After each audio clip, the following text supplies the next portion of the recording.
안녕하세요, 노아입니다. 오늘은 리스닝 효과적인 학습 방법에 대해서 말씀을 드리도록 하겠습니다. 자, 우선 리스닝 섹션을 잘 점수를 받으시려면 두 가지를 학습을 해주셔야 되는데요.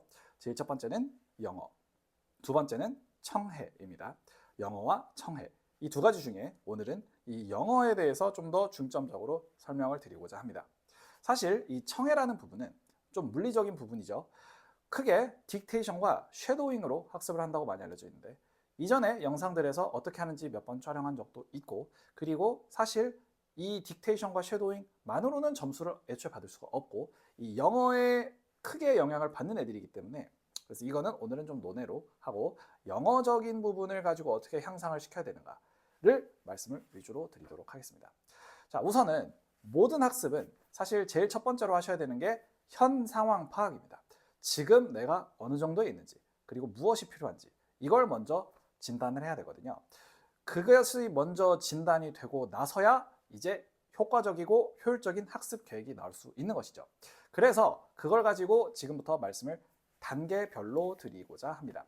제일 첫 번째로 여러분들이 판단을 하셔야 되는 것은 해석을 잘하는가입니다. 뭐라고요?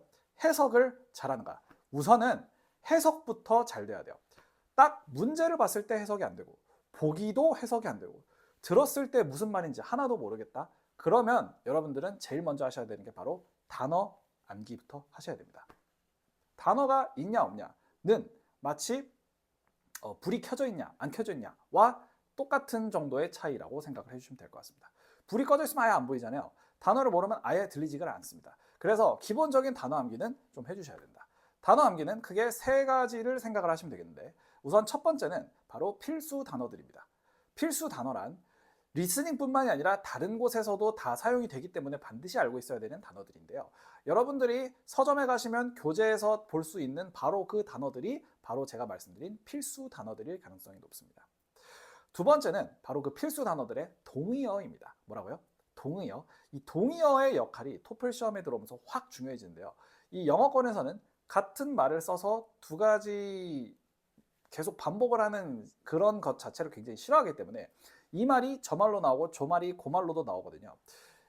그래서 이 패러프레이징을 먼저 잘 하실 수 있어야 되는데, 그 패러프레이징에 반드시 필요한 것이 바로 이 동의어들이다라고 생각해 주시면 되겠습니다. 그래서 필수 단어와 동의어. 그리고 세 번째는 뭐냐? 바로 리스닝에서 빈출되는 단어와 표현들입니다. 리스닝의 특징적인 부분들을 잘 알아주실 필요가 있겠죠. 예를 들어서 check out 이러면 호텔에서 퇴실하는 게 아니라 도서관에서 쓰이면 대출하다 라는 뜻이 됩니다. 예를 들어서 paper 이라는 것은 그냥 무작정 종이라는 재질이 아니라 학생과 교수가 이야기할 때 학생이 제출해야 되는 과제가 될 수도 있죠. 그런 것처럼 이제 이 리스닝 특유의 단어들을 가지고 잘 따라가 줄 필요가 있겠습니다. 그래서 이 단어 암기와 이제 두 번째로 병행이 돼야 되는 것이 바로 뭐냐? 바로 문법입니다. 여러분, 문법이라는 것은 무엇이냐? 문장을 구성하고 이해하는 법칙이 되겠습니다. 단어 단위만 공부를 할 게 아니라 단어를 가지고 서로 이어줄 수 있는 문장 단위도 학습이 돼야 되는데, 그 문장 단위까지의 학습이 바로 문법으로 이루어져야 되는 것이죠. 근데 문장 단위만 학습을 한다고 되는 게 아니라 그 안에 있는 구성 요소들도 다 파악을 할 수 있어야 되기 때문에 단어와 문법이 무조건적으로 중요하겠다라고 생각을 해주시면 될 것 같습니다. 이 해석 학습을 언제까지 하시면 되느냐? 바로 여러분들이 30점 만점에 절반 정도가 나올 때까지는 무조건 그냥 이거 위주로만 해주셔야 돼요. 아시겠죠? 무조건 단어와 문법 위주로만 해주셔야 됩니다. 그 다음부터는 비중을 살짝 바꿔서 공부를 하셔도 되는데, 그 다음에 오는 단계가 뭐냐? 바로 문맥 파악이 잘 되는가? 이게 이제 두 번째가 되겠습니다. 문맥 파악을 가지고 하려면 여러분들이 크게 세 단계로 이 내용을 구분을 하면서 공부를 하시면 됩니다. 바로 대주제, 중주제, 소주제입니다. 뭐라고요? 대주제, 중주제, 소주제.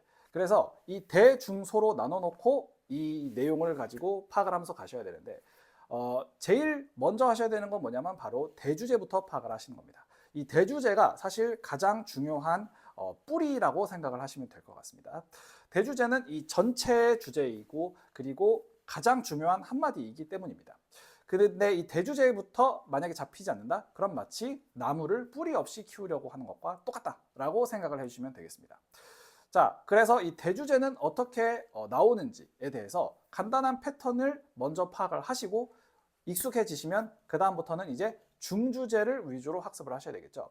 이 대주제라는 것이 전체 주제라고 하면 중주제는 그 안에 있는 첫 번째 화제, 두 번째 화제, 세 번째 화제들이 되겠습니다. 예를 들어서 산업혁명이라는 대주제가 있으면 첫 번째로 증기기관의 발달, 두 번째로 대량 생산의 발달, 세 번째로 운송의 발달, 이런 식으로 이 큰 흐름 안에서 첫 번째, 두 번째, 세 번째 화제들이 바로 중주제가 되겠습니다.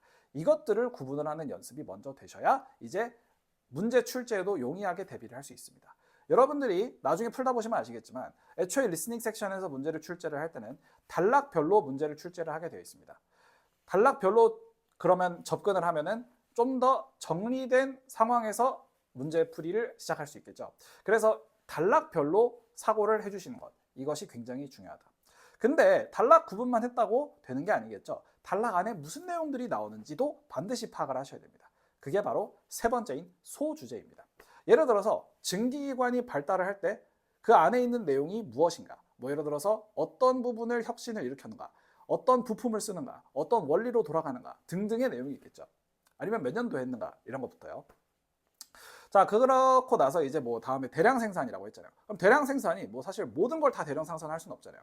무엇부터 대량 생산했는가, 왜 그걸 대량 생산했는가 등등이 또 나오게 되어 있습니다. 그런 부가적인 어떤 디테일들, 이것들까지 잘 잡을 수 있어야 되겠는데 이것들 안에서도 흐름이 사실 있습니다. 그 흐름이 뭐 역접이 될 수도 있고요, 나열이 될 수도 있고, 그냥 부연 설명이 될 수도 있고, 아니면 반대한다 하면서 나오는 걸 수도 있고, 다양한 흐름이 있습니다. 그것들까지 잘 캐치를 해내는 게 바로 이 소주제 부분이다라고 생각을 하시면 될 것 같습니다. 그래서 문맥을 만약에 대주제, 중주제, 그리고 소주제 이렇게 딱 구분을 하면서 캐치를 할 수 있을 정도가 되면, 그러면 이제 세 번째로 어떤 단계가 기다리고 있느냐, 바로 의도를 파악하는 것. 이 의도가 또 기다리고 있습니다. 의도에는 크게 두 가지 종류가 있다라고 생각해 주시면 될 것 같습니다. 첫 번째는 명확한 의도. 이거는 꽤나 쉽기 때문에 사실 별도의 학습이 필요하다 이런 것까지는 아닙니다. 근데 이제 두 번째가 있어요. 바로 간접적인 의도입니다. 이 간접적인 의도에서 여러분들이 많이 오답을 내시곤 하는데요. 대체로 문제를 딱 봤을 때 imply라는 단어를 쓰면서 나오거나 아니면 다시 듣기의 문제들, 이런 것들이 화자의 의도를 나타내죠. 근데 그 화자의 의도는 직접적으로 주는 법이 없어요. 그렇기 때문에 간접적인 걸 여러분들 한 커플, 두 커플, 세 커플 벗기면서 들어가실 수 있어야 되는 것입니다. 그래서 그 간접적인 의도들도 다 파악을 하는 연습이 되어야 여러분들이 나중에 30점까지 목표를 해서 맞출 수가 있는 것이다. 이걸 반드시 알아주셔야 됩니다. 그러면 그 간접적인 의도라는 것은 어떻게 파악을 하느냐? 아까 말씀드렸던 문맥 속에서 모든 것이 온다라는 거 첫 번째, 그리고 그 간접적인 의도를 나타내는 표현들을 잘 알아주는 것 두 번째, 그리고 오답 노트를 통해서 여러 가지 사례를 파악을 하면서 여러 가지 가능성에 오픈된 마인드로 의도를 파악하는 것이 바로 세 번째가 되겠습니다.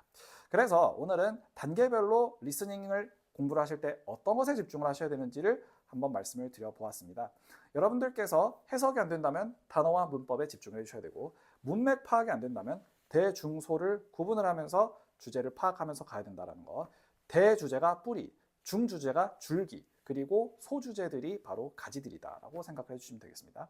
그리고 세 번째로는 의도를 잘 파악하면서 가야 된다. 직접적인 의도와 간접적인 의도 모두 다 문맥 속에서 온다는 점, 이거 반드시 기억해 주시기 바랍니다. 오늘도 감사합니다. 도움이 되셨다면 구독과 좋아요 부탁드립니다.